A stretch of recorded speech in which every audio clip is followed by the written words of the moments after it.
అందరూ వెయిట్ చేస్తున్న ప్రతి ట్రైలర్ అయితే వచ్చేసింది. ఫస్ట్ లుక్ గ్లిమ్స్ వచ్చినప్పుడు మనకి మూవీలో మెయిన్లీ క్రికెట్ అండ్ కుస్తీ ఎలిమెంట్స్ అయితే ఉన్నాయని అయితే అనిపించింది. ముందుగా రామ్ చరణ్ లుక్ గురించి చెప్పాలి. కంప్లీట్ గా మేక్ ఓవర్ అయితే అయ్యాడు. Body language, dressing style, beard look అన్ని చూస్తుంటే క్యారెక్టర్ కోసం చాలా ఎఫర్ట్ పెట్టినట్టు అయితే కనిపిస్తుంది. స్క్రీన్ మీద ఎంట్రీ షాట్స్ అయితే సాలిడ్ ఇంపాక్ట్ అయితే క్రియేట్ చేస్తున్నాయి. మనకి ఇప్పటి వరకు వచ్చిన గ్లిమ్స్ లో క్రికెట్ అండ్ కుస్తీ మాత్రమే చూపించారు, కానీ ట్రైలర్ లో ఇంకో స్పోర్ట్స్ కూడా చూపించారు, అదే రన్నింగ్. ఇది ట్రైలర్ లో ఇంట్రెస్టింగ్ సర్ప్రైజ్ అనేది చెప్పాలి. ఒక రన్నర్ యాంగిల్ కూడా యాడ్ చేయడం వల్ల సినిమా స్పోర్ట్స్ డ్రామా రేంజ్ ఇంకా పెరిగింది. కొన్ని ఎలివేషన్ సీన్స్ లో బీజిఎం ఇంపాక్ట్ అయితే బాగా వర్కౌట్ అయిందని చెప్పాలి.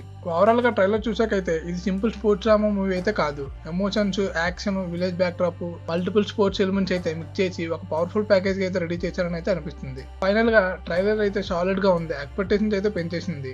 ఇప్పుడు మిగిలింది ఒకటే, సినిమాలో ఇంకా ఏం దాచారో చూడాలి. ట్రైలర్ మీకు ఎలా అనిపించిందో కామెంట్స్ అయితే చెప్పండి. వీడియో నచ్చితే like, share, subscribe to cinema poster. Thank you for watching.